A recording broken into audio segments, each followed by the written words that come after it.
ज्ञान गंगा गीता दर्शन। पूर्व प्रसंग में आप श्रवण कर रहे थे, कार्य करण की उत्पत्ति में हेतु प्रकृति है और सुख दुख भोगने का हेतु पुरुष है। आज के प्रसंग में श्रवण करेंगे प्रकृति के संग से पुरुष को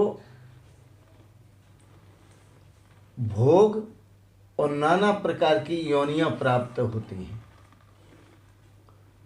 भोगों की प्राप्ति और नाना प्रकार की योनियों की प्राप्ति। गीता दर्शन अध्याय 13 श्लोक 21। पुरुषः प्रकृते स्थो हि भुंक्ते प्रकृतिर्जान गुणान कारणम गुण संवर्ष्य सद सद योनि जन्मसु। भगवान श्री कृष्ण कहते हैं, अर्जुन, प्रकृति में स्थित ही यह जो पुरुष है वह प्रकृति से उत्पन्न हुए त्रिगुण आत्मक नाना प्रकार के भोगों को भोगता है। नाना प्रकार के भोग पदार्थों का सेवन करता है, उनको भोगता है और इन गुणों का संग करने से जो रजोगुणात्मक तमोगुणात्मक जो सतोगुणात्मक भोग हैं, इन भोगों को जो भोगता है तो जैसे जैसे भोगों को भोगता है वैसे वैसी योनियों में जाता है।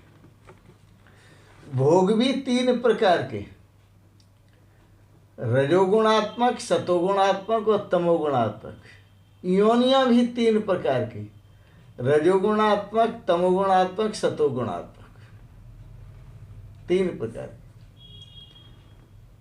तो जैसे जैसे कामना करता है, कामः कामयते तत्र तत्र जायते, जैसी जैसी कामना करता है ये वहां वहां जाता है, वहां वहां उत्पन्न होता है, वहां वहां प्रवृत्त होता है। इस श्लोक का अर्थ देखें, प्रकृति में स्थित ही पुरुष प्रकृति से उत्पन्न त्रिगुण आत्मिक पदार्थों को भोगता है और इन गुणों का संग ही इस जीवात्मा के अच्छी बुरी योनियों में जन्म लेने का कारण है। जैसे जैसे विषयों का संग करता है वैसे वैसे वहां वहां तत्र तत्र जायते, वहां वहां जन्म लेता है। कामान्य है कामायते मन्यमानः, जो उसके मन को अच्छा लगता है वैसे वैसे भोगों को भोगता है। जो जो उसके मन को अच्छा लगता है वैसे वैसे भोगों को भोगता है। कामना बस जिन दृष्ट या अदृष्ट जो विषय हैं वह कामना बस उन विषयों को चाहता है जो देखने में आते हैं विषय, उनको, और जो नहीं देखने में आते उनको भी चाहता है। जैसे यह लोक तो प्राप्त है ही, कामना बस स्वर्ग की इच्छा करता है कि मैंने इस लोक के भोग, पृथ्वी के भोग तो भोग लिए, अब स्वर्ग के भोग भोगूंगा। अहम क्रतुरहम यज्ञ, मैं यज्ञ करूंगा, मैं दान दूंगा, मैं धर्म करूंगा और स्वर्ग को प्राप्त होकर स्वर्ग को भोगूंगा। तो स्वर्ग की इच्छा करता है।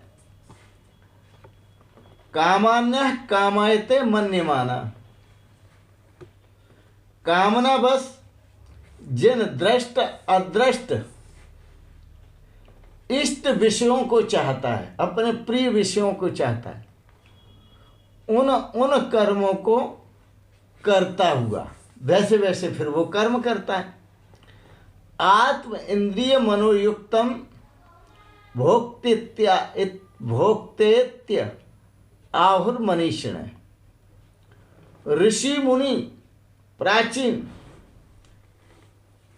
ये बात पहले ही कह गए हैं कि सुख दुख आत्मक भोगों को यह जीव भोगता है।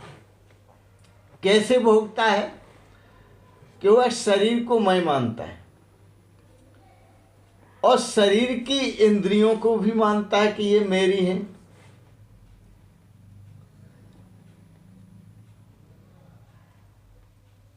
तो वह शरीर को अपना मानता है, शरीर की इंद्रियों को अपना मानता है और इससे इन इंद्रियों के द्वारा भोगने में आने वाले जितने भोग हैं उनको वह अपना भोग मानता है।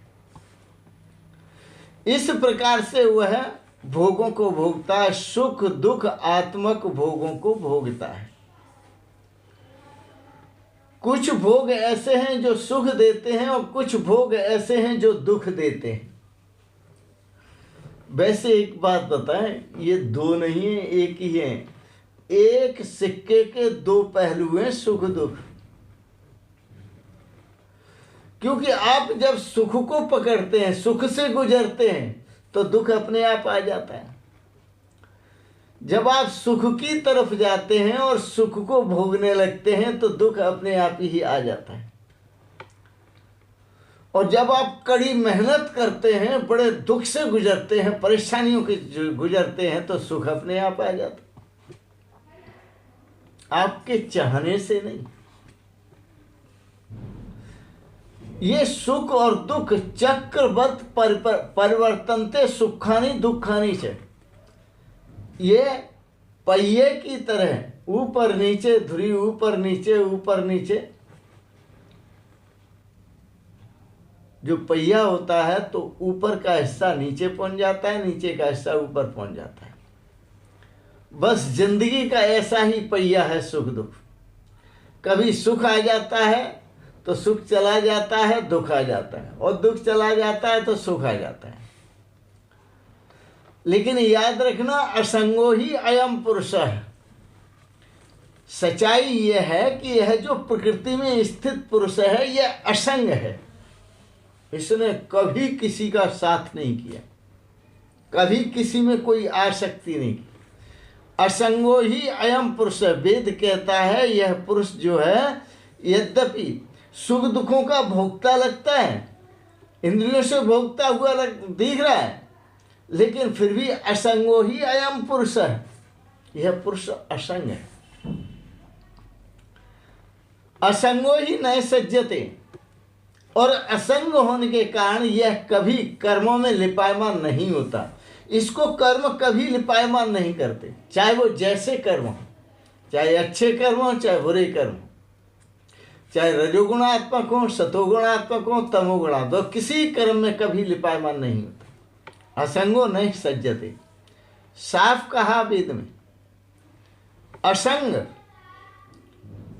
मुक्त आत्मा कभी गुणों के दोष से लिपायमान नहीं होती, गुण आत्मक भोगों से लिपायमान नहीं होती।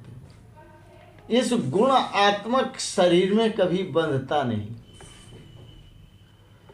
लेकिन फिर भी त्रिगुणात्मक शरीर में यदि बंधा हुआ है और ऐसा सब महसूस करते हैं और इसलिए प्रार्थना करते हैं, हे भगवान हमको संसार से छुड़ाओ,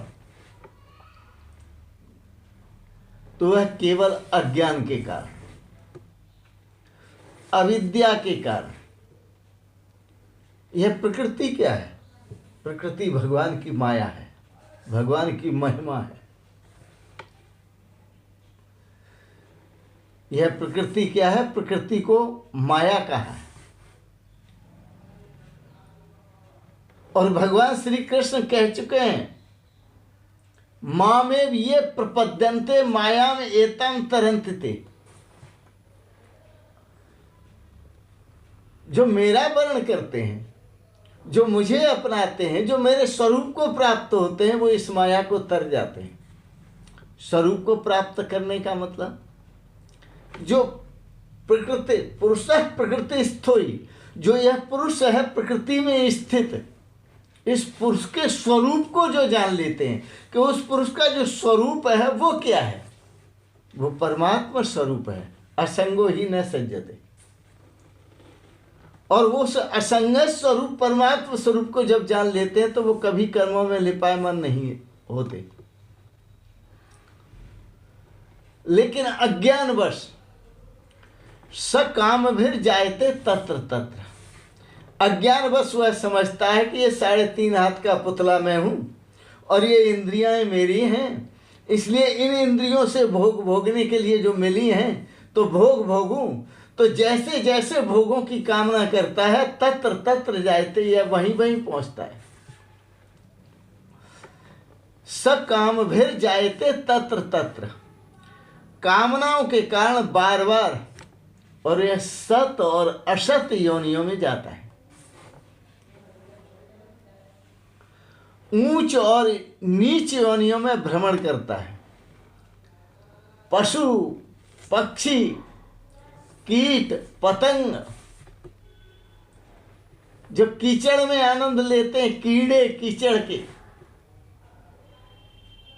ऐसी ऐसी योनियों में जन्म लेता है। किसके कारण? वो अपने को भी भोग का कीड़ा समझता है कि मैं भोग भोगने आया हूं, मैं भोग भोगता हूं, अज्ञान के कारण। तो दृष्ट अदृश्यो, दृष्ट दृश्यो संयोगो हेय हेतु। महर्षिजन कहते हैं दृष्ट और दृश्य मानी दृष्टा और दृश्य का एक संयोग है, यह हेय है। और यह है त्याज्य है, क्योंकि दृष्टा जो होता है, साक्षी जो होता है, कभी जो दृश्य है उसमें कभी लिपायमान नहीं होता। असंगो ही अयम पुरुष है। दृष्टा और दृश्य अर्थात पुरुष और प्रकृति का जो संयोग है, हे यानी दुख का हेतु है। दृष्टा और दृश्य का जो संयोग है, प्रकृति और पुरुष का जो संयोग है, पुरुष और प्रकृति का जो संयोग है, वो हेय है, त्याज्य है। यदि संयोग रखते हैं इसका तो यह दुख का हेतु है।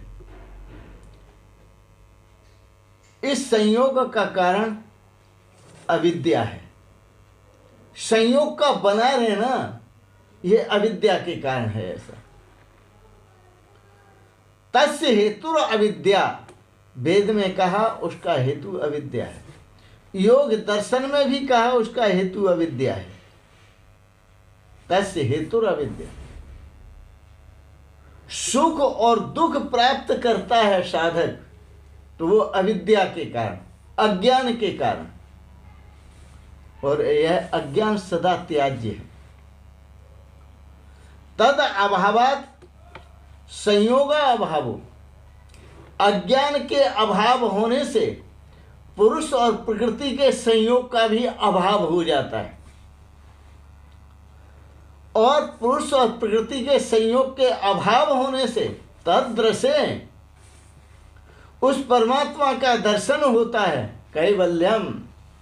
और परमात्मा का दर्शन के साथ साथ उस कैवल्य पद को साधक प्राप्त होता है जो परमात्मा स्वरूप पद है।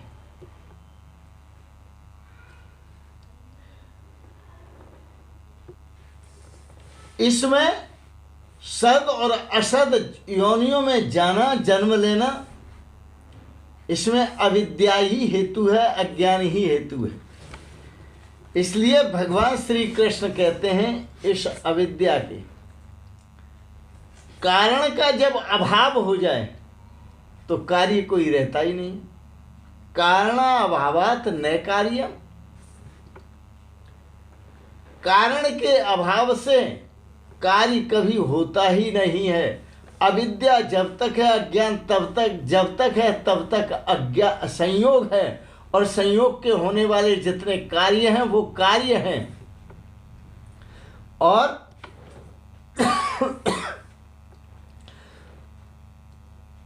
तद अभावात, उस अज्ञान के अभाव मात्र से, अभाव होते ही न कोई संयोग है न कोई कार्य है, केवल आत्मदर्शन, परमात्म दर्शन, अज्ञान के अभाव होते।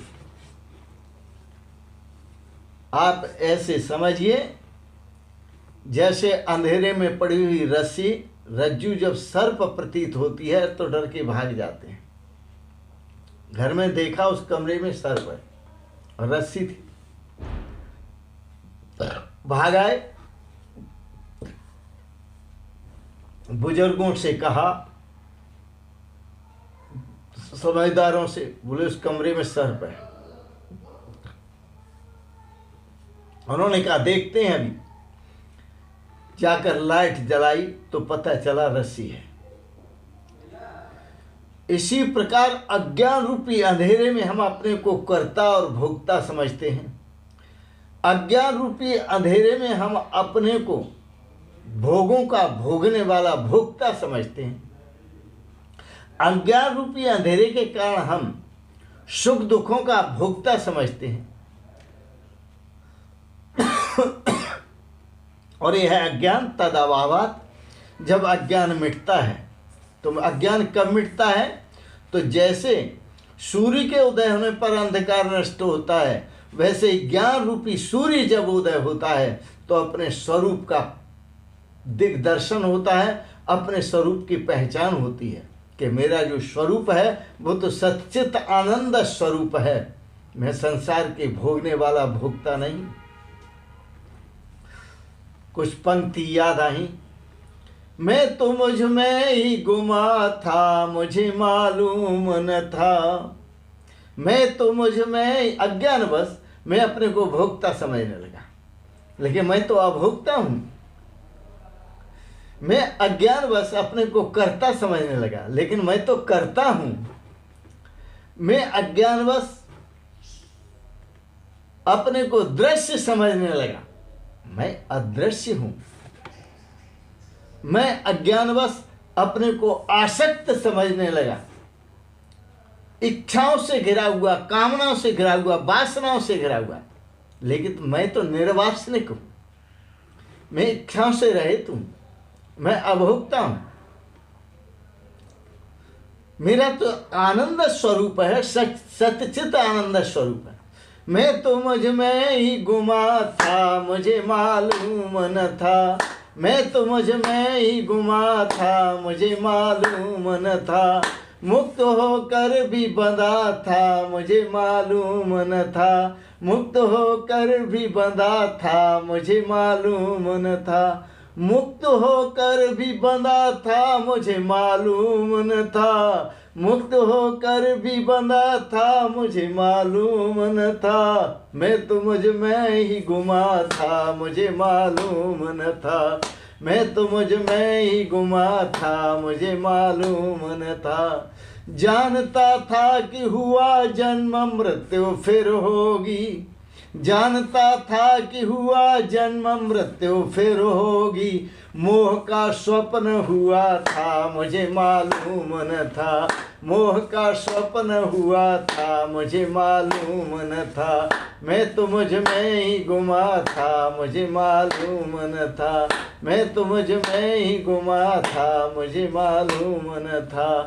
मोह का स्वप्न हुआ था, मुझे मालूम न था। अज्ञान के कारण मैं ऐसा समझ रहा था, मैं जन्मने मरने वाला हूँ, मैं सुख दुखों का भोगता हूँ, मैं भोगों का भोगता हूँ। अब मुझे पता चला कि असंगो ही अयम पुरुष है। मैं तो यह पुरुष हूँ जो सदा असंग हूँ। अहम ब्रह्मास्मि, अभोक्ता हूँ, अकर्ता हूँ, अजन्मा हूँ, अदृश्य हूँ। मैं तो वह आत्मा हूँ, अजर अमर। अमर है आत्मा मेरी, कजा से मैं नहीं डरता। मेरे अहमाल अच्छे हैं, खुदा से मैं नहीं डरता। तो ये भाव सुंदर। अपने हे इंसान, अपने आप को पहचान। यही है भक्ति और यही है ज्ञान। इसी में ज्ञान है और इसी में भक्ति है। अपने आप को जानो, अपने आप को पहचानो।